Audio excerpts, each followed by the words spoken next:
tanks. Okay. The crab guide for tanks. Let's go. Darkness, I bet you don't have the slightest clue how to play this eyeball-melting anime game. Oh, sure, you probably know that you can beat up enemies by clicking on them until they die, but do you know how to find a static in your FC to help you prog uwu? I bet you don't even know what any of those words mean, so sit down, shut up, and eat your gisso.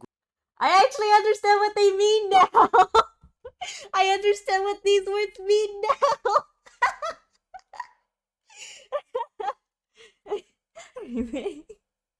Anyway. Greens, because I'm gonna teach you what thee mayhap not knoweth, thy noobliness. Welcome to a crap guide to Final Fantasy.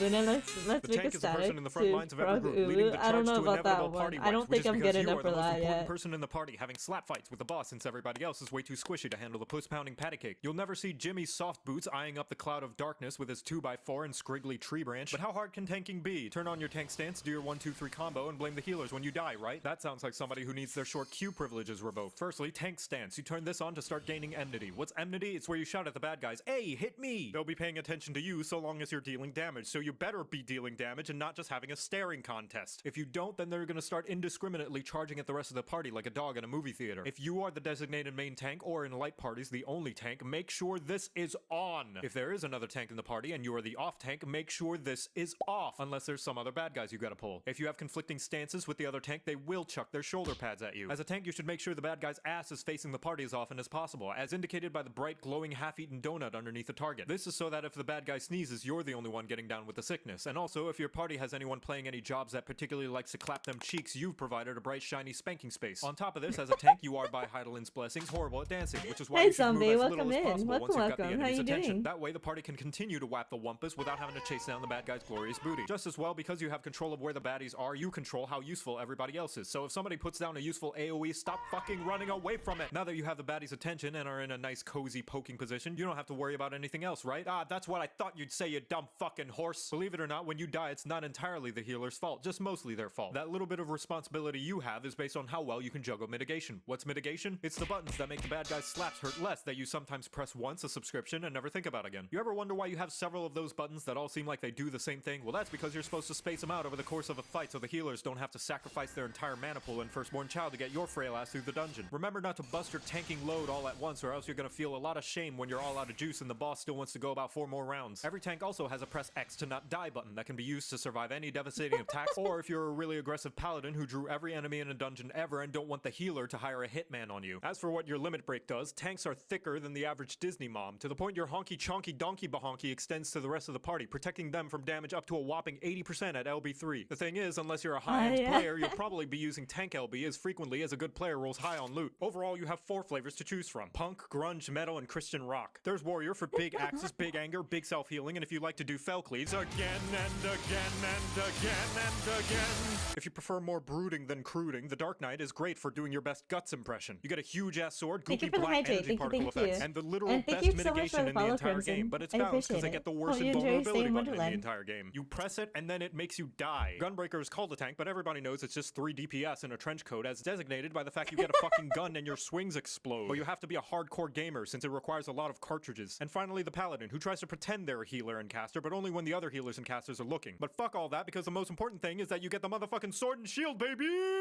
Try getting behind this wall of holiness, bitch! Now you know how to play tank, you're welcome. Oh, whoops. I'm sorry, I still don't know how to play tank. I think we should rewatch this video.